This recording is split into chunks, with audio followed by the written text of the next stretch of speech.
Budi dulu. Tadi Mbak Indah sempat menyebutkan bahwa untuk Justiper sendiri mereka membutuhkan edukasi dari pemerintah karena toh pengusaha Justiper ini juga mereka ingin membayar pajak dan juga berkontribusi kepada negara. Namun memang dari sisi Justiper mengapa banyak yang minat adalah karena memang harganya yang lebih murah begitu apabila kita Justip karena tidak dikenakan pajak yang sama dengan dalam negeri begitu ya barang-barangnya. Dari sisi retail juga tadi Anda menyatakan bahwa barang-barang maksudnya Permendak ini pun juga sama juga berdampak terhadap retail begitu ya dan barang-barang ini pun tergolong masih mahal di Indonesia dan mungkin itulah yang menyebabkan makanya masyarakat justru memilih untuk just tip ataupun membeli barang branded khususnya dari luar negeri. Bagaimana tanggapan Anda soal ini, Pak? Iya, terima kasih. Jadi benar yang Mbak Indah sampaikan, kita terlalu banyak peraturan yang sebenarnya niatnya sangat baik. Kembali lagi saya sampaikan, niatnya sudah baik, tapi mungkin harus dipertajam sehingga efektif ya. Kenapa ada Justiper? Ya pasti salah satunya karena ada selisih harga. Nah tadi terima kasih Mbak Indah juga mau bayar pajak seperti kami ini. Berarti itu akan membuat persaingan secara adil. Namun memang kami melihat bahwa saat ini beberapa potensi produk yang bisa menjadi lebih murah harusnya itu terkendala dengan banyaknya barrier ya seperti safeguard yang memang tujuannya untuk melindungi industri dalam negeri. Tapi kami melihat bahwa yang terpenting adalah untuk bagaimana industri dalam negeri itu diberikan tadi sosialisasi dan dukungan marketing ataupun informasi komunikasi bahwa mereka tuh bisa menjual lebih banyak ke mana. Yang dipentingkan kan penjualannya. Jadi mereka tidak terlalu banyak harus membuang biaya untuk yang nggak perlu. Salah satunya makanya Hipindo menginisiasi belanja di Indonesia saja. Ini program baru kami agar semua orang bisa belanja. Bahkan tujuannya supaya Mbak Indah bisa membawa produk Indonesia ke luar negeri.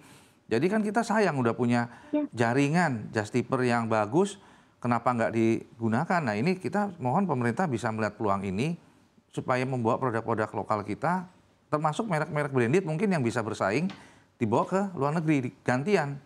Justipernya jangan dari luar ke Indonesia, tapi Indonesia keluar.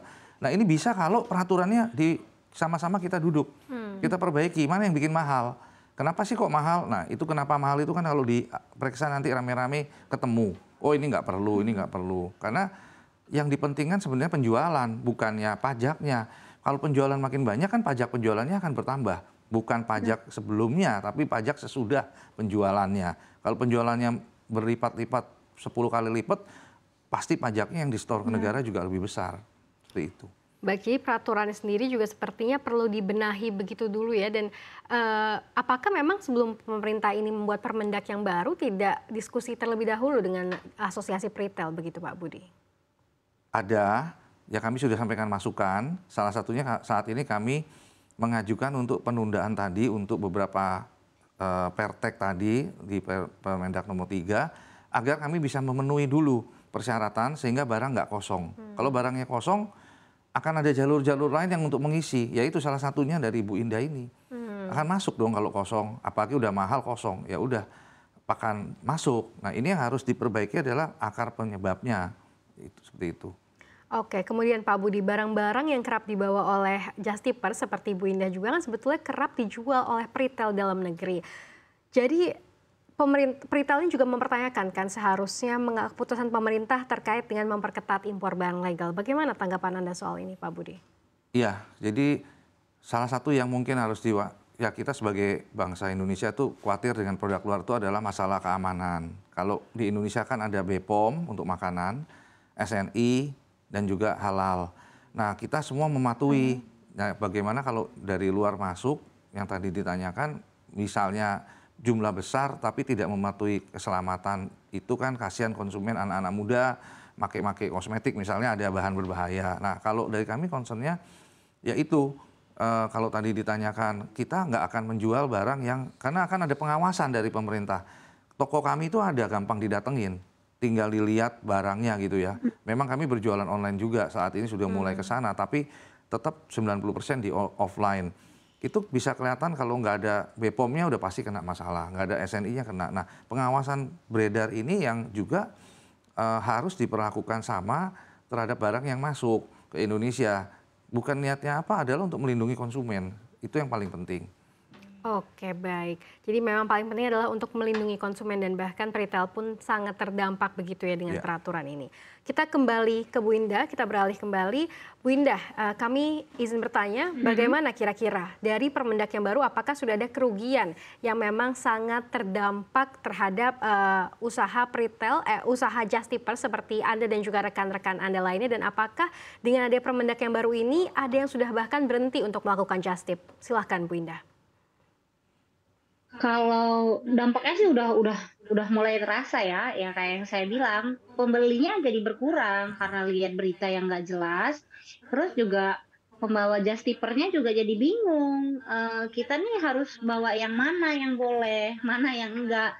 Jadi ada beberapa yang udah berhenti, tapi ada beberapa yang masih jalan, mengikuti aturan aja. Jadi bolehnya bawa 2 2 tas ya bawa 2 aja, boleh Hmm. bawa bajunya 5 ya disesuaikan aja dengan peraturannya, karena kan kita juga Justiper ini kan, banyak banyak di antara kita itu memang sekalian liburan Hmm. buat, tambahan masukan. Tapi kalau yang benar-benar dia Justiper, dia belanjain terus dia jual online lagi di Indonesia, itu udah mulai takut ya kayak obat-obatan, kayak, Hmm. mmm apa namanya, lebih ke bahan-bahan barang-barang yang berhubungan dengan kesehatan itu kayaknya lebih lebih nggak berani ya, Hmm. udah takut nanti kerugiannya gimana, keuntungannya gimana, kita berbisnis kan pasti mau mencari keuntungan. Ya tapi dengan cara yang nggak berbahaya juga gitu kan. Hmm. Tapi kalau kayak peraturan ini juga saya rasa peraturannya kapan dikeluarkan, gimana harus mengikuti peraturannya, kita kita sama-sama udah blank nggak tahu nih, Oh. jadi saling tanya-tanya, ini gimana, nggak tahu, semuanya nggak tahu. Nanti bacanya gimana, di lapangannya nggak sesuai, selalu seperti itu.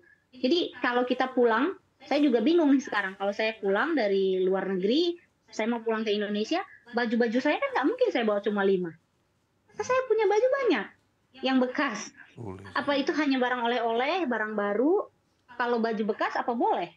Nah itu kan tidak detail, tidak jelas, edukasinya benar-benar sangat kurang. Jadi saya rasa sama kayak yang dibilang Pak Budi, tolong kita, pebisnis, just tipper, orang yang liburan, itu diedukasi dengan benar-benar. Jadi kalau pemerintah merasa just tipper ini tidak bermanfaat atau merugikan, ya tolong dibikin aturannya yang jelas, yang benar. Pasti semuanya pengen bersaing sehat lah ya.